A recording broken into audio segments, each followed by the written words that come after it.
You check your investment account. It's been 3 years of consistent saving. You've been putting away money every single month, barely splurging on anything, cooking at home, saying no to trips your friends are taking. You open the app. The balance reads $23,847. And somehow, it feels like you've gotten absolutely nowhere. You do the math in your head.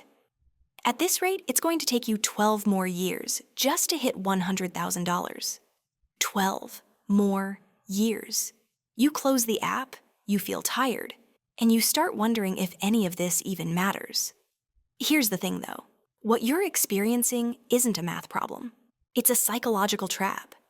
And once you understand why the first $100,000 feels impossible while the next $100,000 happens almost automatically, everything about how you build wealth starts to make sense.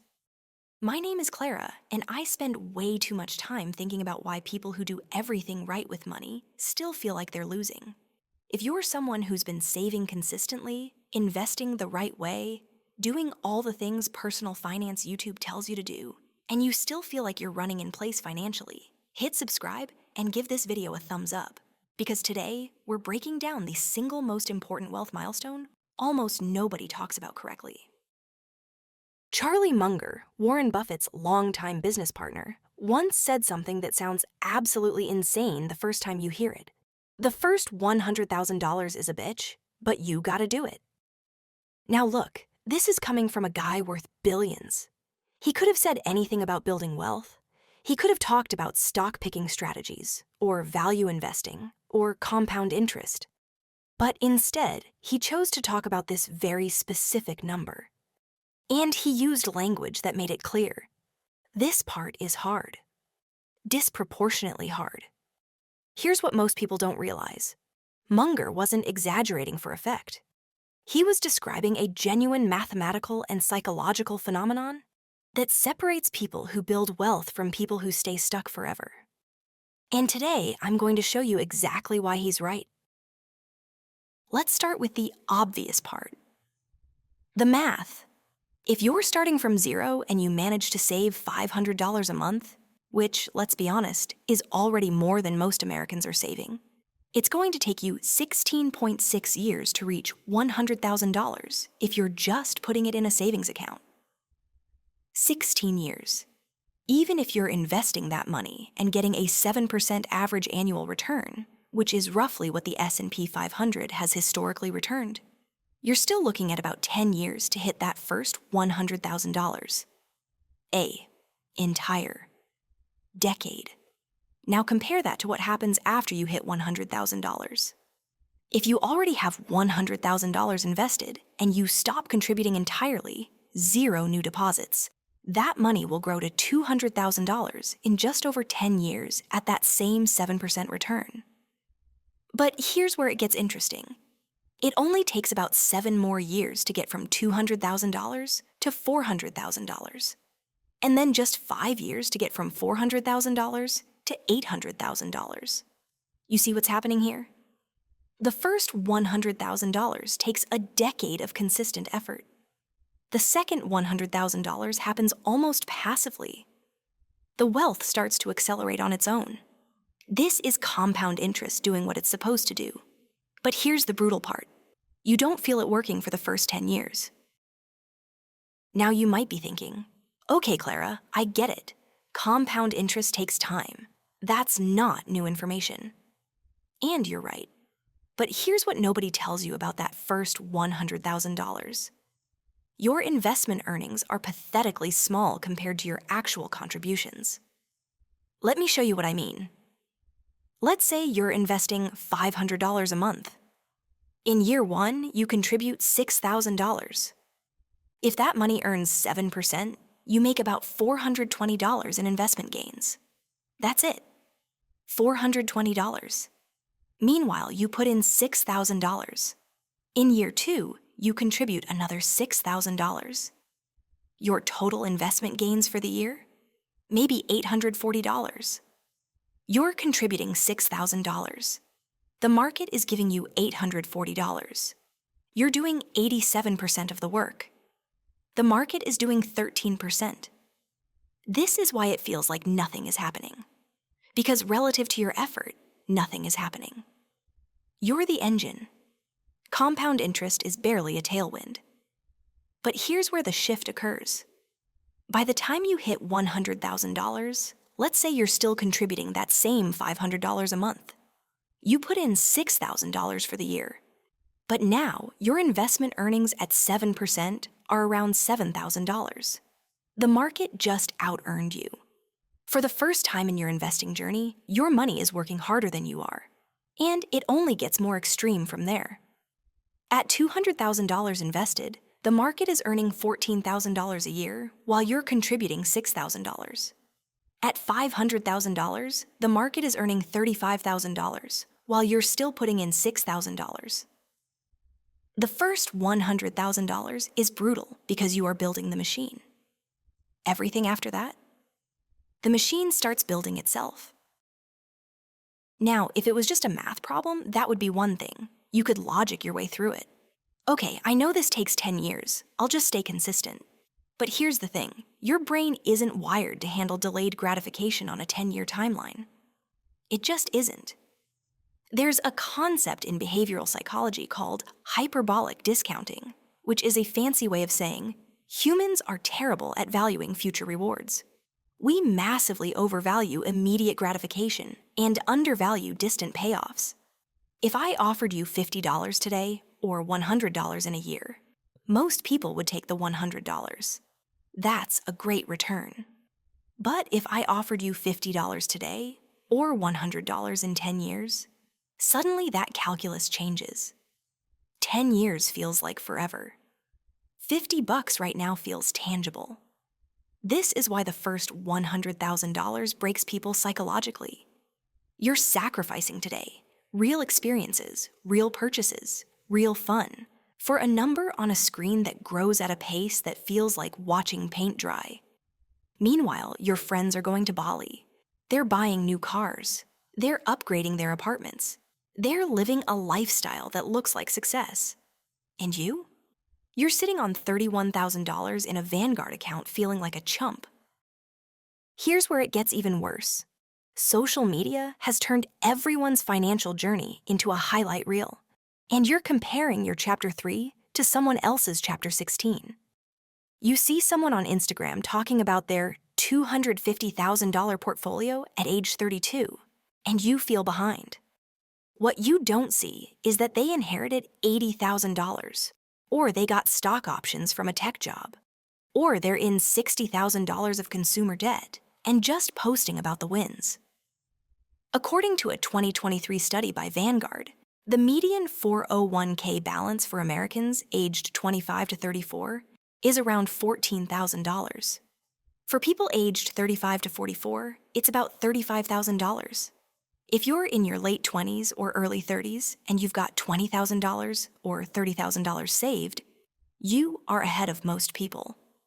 But it doesn't feel that way because the algorithm doesn't show you the median. It shows you the outliers. And so you're stuck in this brutal middle zone where you're doing better than average, but it feels like you're failing because the finish line, the point where money starts working for you, is still years away. Now look, let's talk about what it actually takes to save your first $100,000, because this is the part that makes people want to quit.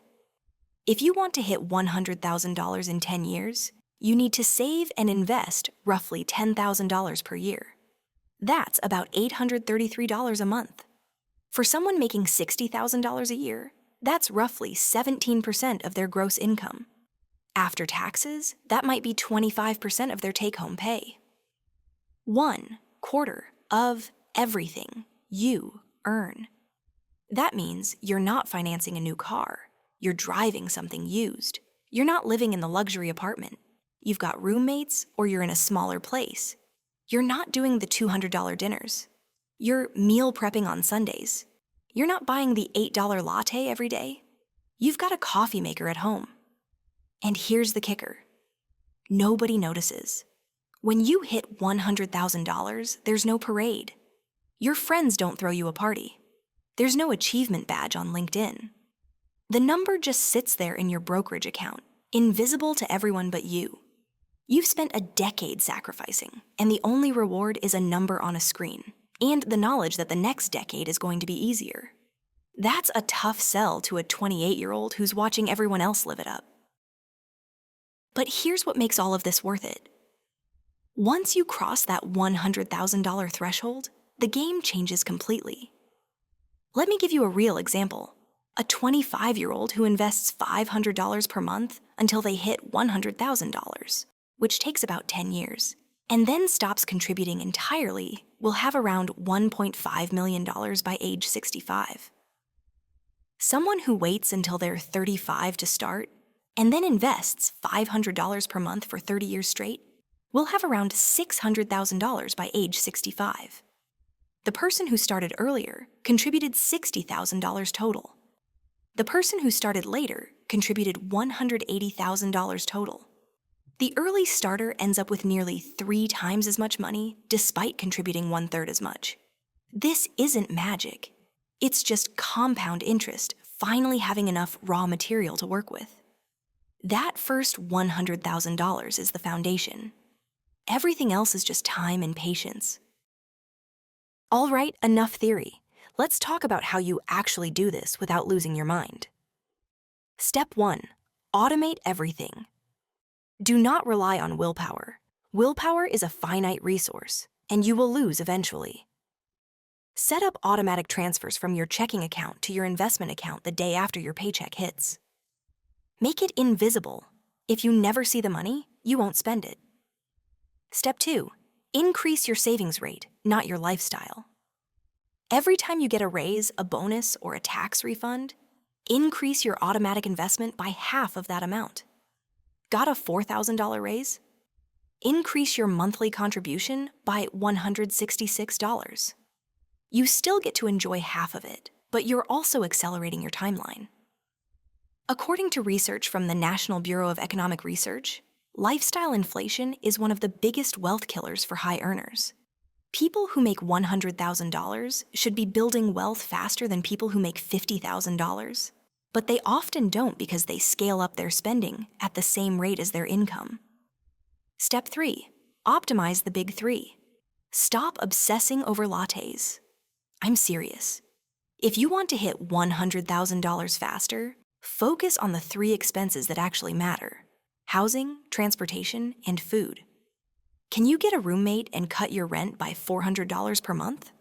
That's $4,800 per year. Can you drive a used car instead of financing a new one? That's $300 to $500 per month saved. Can you cook at home 4 nights a week instead of ordering DoorDash? That's $200 to $300 per month saved. Those 3 moves alone could cut 5 years off your timeline. Step 4. Earn more, I know. Just earn more sounds like useless advice. But here's the thing. There's a floor to how much you can cut expenses. You need housing, you need food, you need transportation. There is no ceiling to how much you can earn. A side hustle that brings in $500 per month doubles your contribution rate. A job change that adds $10,000 to your salary is $833 per month more you can invest. This isn't about grinding yourself into dust. It's about recognizing that if you're capped out on cutting expenses, income is the only lever left. Step 5. Track the milestones. Don't just track the end goal, celebrate the checkpoints. Hit $10,000? That's huge. Most Americans don't have $1,000 saved. Hit $25,000? You're in the top third of savers in your age group. Hit $50,000? You're halfway there, and the second half happens faster. The journey is long. You need wins along the way to stay motivated. Now you might be thinking, okay, Clara, this all makes sense, but 10 years is still 10 years. How do I actually stay disciplined for that long? Here's the real secret, and it's going to sound too simple. You have to divorce your self-worth from your net worth. The reason most people quit before they hit $100,000 isn't because they can't do the math. It's because they start to feel like failures. They see the balance growing slowly, and they internalize it as, I'm not good with money. I'm behind. I'll never catch up. But that's not what's happening. What's actually happening is you're building the foundation for a machine that will eventually run without you. You're in the hardest part by design. This phase is supposed to feel slow. The people who make it to $100,000 and beyond aren't smarter than you. They aren't more disciplined than you. They just believed the process would work before they had proof that it would. Look, I'm not going to lie to you and tell you the first $100,000 is easy. It's not. It's a grind. It's long. It's psychologically exhausting. But here's what I know for sure. The difference between people who build wealth and people who stay broke forever isn't intelligence. It isn't luck. It isn't even income. It's the willingness to endure the part of the journey that doesn't feel like it's working. Every single person who's sitting on $500,000, $1 million, $5 million in investments had to get through that first $100,000. Every one of them had moments where they wanted to quit, where they checked their account and felt discouraged, where they wondered if it was even worth it. And they kept going anyway. You're not behind. You're not failing. You're just in the hard part. And the hard part doesn't last forever. So keep going. Automate your investments. Ignore the noise. Trust the process.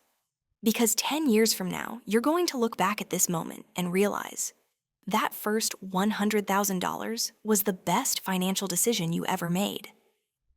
If this video helped shift your perspective on building wealth, hit that like button and subscribe for more Psychology First finance content. Drop a comment and let me know where you're at in your journey, whether you're at $5,000 or $50,000 or somewhere in between. I read every single one. Thanks for watching. I'll see you in the next one.